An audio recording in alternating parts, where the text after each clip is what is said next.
Selamünaleyküm arkadaşlar. Kişinev'deyiz. Dün akşam bir arkadaş WhatsApp'tan bize yazdı. Onunla görüştük ve dedik ki öğlen yemeğine bizi çağırıyorsan gelelim. Yoksa gelmeyeceğim, ben yürüyorum. Peynir soğan da olsa yerim. Abi kolay gelsin. Senin mekan bura mı? Kasap dükkanı. Ulan biz kuzu et alacağız diye Moldova'nın bir ucundan bir ucuna gittik. Selamünaleyküm.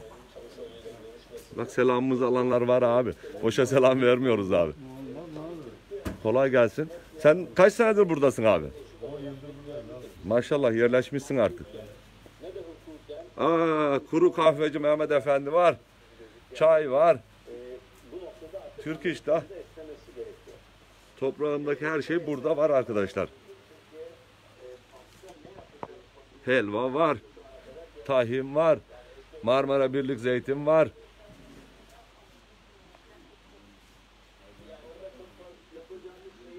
Memleket nere abi? Adana. Adana. Of Adana. Ya şu Adanalılarda ben ne çekiyorum ya. Her yerde Adanalı çıkıyor. Ben en son bir tane Antalya'da Lara'da bir çekim atmıştım Adanalı birisinde. 1,5 milyon 2 milyon izlendi bir ay önce. O da şey çıktı yalnız, cezaevi kaçkını çıktı. Polis almış benim çekimden sonra. Cezaevlerinde yatmış kalkmış. Adana'yı çok seviyorum ben. Askere giderken Adana'dan geçerken zorla çay satıp zorla para aldılar. Bir dövmedikleri kaldı. Adana'da maalesef herkes onu içmiş çayı anlatıyorlar. Abi o çayı biz de içtik.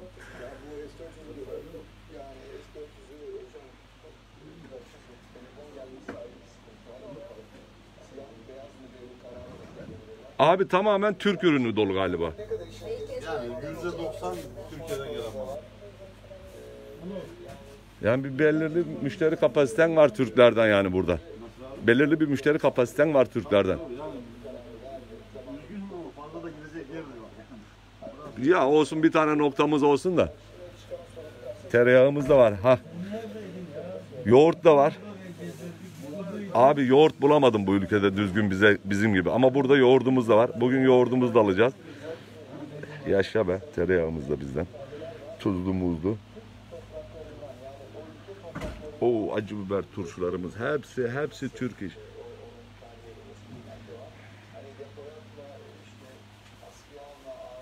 Baklavamız bile var be.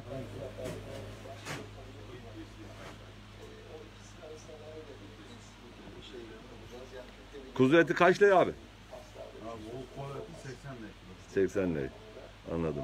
Dana eti? Dana eti, parça etler 115 lira, kıymalıklar 95 lira. 110 lira, 115, 95. Bıçak kesimin kaç lira? Senin kesimin kaç lira alışın? Karkas mı? Karkas senin alışın. Ticaret sırdır da burada yani. 50 ile 54 arası oynuyor. 50 liraya bıçak karkas kesiyor. Ciğer kelle kime kalıyor abi? Mezbacıya. Satana da kalmıyor öyle mi? Onu ayrıyeten satıyoruz. Türkiye'deki sistem aynı, mezbacıya çalışıyor. Zaten et sektörü mezbacıya çalışıyor abi. Bütün dünyada öyle. Türkçe kanalı da bulduk. Burası senin, kira mı ödüyorsun? Nedir kirası?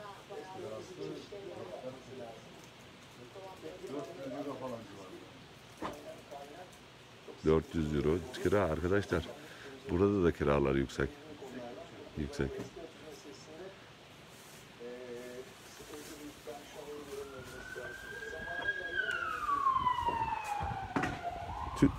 Burası Kişinev'in içinde bir yer. Türkiye'den gelip de helal kesim almak isteyenler işte burayı bulabilirler.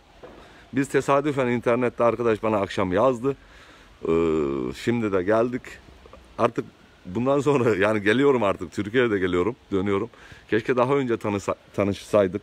Kuzu eti aradık. Kilometrelerce dolaştık. Ve sonunda bir Türk kardeşimizi bulduk burada. Bir ara sokak gibi yerde 400 euroya burayı bulabilmiş. Ama nokta olmuş. Artık Türkler de buraya gelip alıyor. Hayırlı işler dileyelim kendisine. Kapatacağız. Adanalı kardeşimden vedalaşalım. Abi Türkiye'ye söyleyeceğin bir şey var mı? Selamlar Türkiye'ye. Aleykümselam. Türkiye'ye gelmeyi düşünmüyorsun herhalde. Geleceğiz abi inşallah. Önümüz de olsa gelecek yani Türkiye'ye. Diyorsun. Yani vatan, vatan, vatan. Selamun aleyküm Türkiye. Adanalılara da selamun aleyküm. Adanalı kardeşimin de size selamları var. Hasan Murat Çiftçi misin? Evet abi. Sen nereden biliyorsun abi? Abi izliyorum, oğlak satın alıyorum, oğlak buluyorum. Yaşa be koca yörük be. Korkut ellisin. He yaşa Korkutelliyim. Sen nereden biliyorsun? Sen nerelisin? Dur Hakan nereye gidiyorsun? Çayın iç, afiyet olsun. He? Antalya'da yaşıyordum ben de. Beni nasıl buldun burada internette mi? Yok, internette düştü. Dünya küçük değil mi artık? Dünya çok. Ben burada Murat Çimşir. Hatta izledim, Gagavuzya'da He. et falan aldınız, onları izledim. Evet. Türkiye beni biraz aforoz etti o etten dolayı da. Mındardı, carttı, yurttu diye. Dur abi, bakıyorum Murat. Şimşir. Çimşir, ya düşüyor bana videoların, o şeyde görüyorum. Profilde çıkıyordur orada. Video, Senin memleket nere? ben Karamanlıyım da ben şeyde yaşıyordum, Antalya'da yaşıyordum. Burdur Karaman değil, Konya Karaman. Konya Karaman. Ha, bizim de Karamanımız var. Uzun süre Antalya'da yaşadım. En son buraya geldim.